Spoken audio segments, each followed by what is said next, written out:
ڕۆژانی شەممان لە سەرتاسەری ناوەندەکانی خوێندنی حکومی دەکرێتە پشوو و ڕۆژانی خوێندن لە ڕۆژانی یەکشەممان تا ڕۆژانی پێنجشەممانە بێ، واتە لە ناوەندەکانی خوێندنی حکومی ڕۆژانی یەکشەممە تا پێنجشەممە دەوامی ناوەندەکانە بێ.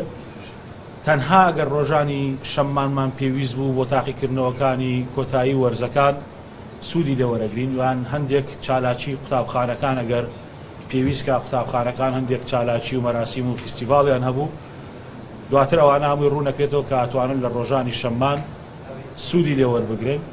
ڕۆژی 13 نوێی 2023 وەک دەستپێکی ساڵی نوێی خوێندن دیاری کراوە لە هەرێمی کوردستان بۆ قوتابخانە حکومی بۆ قوتابخانە ناحکومیەکان، جگەل لە قوتابخانە ئینتەرناشناڵەکان کەوانە بە پرۆگرامێکی جیاوازی خۆیانە بێت.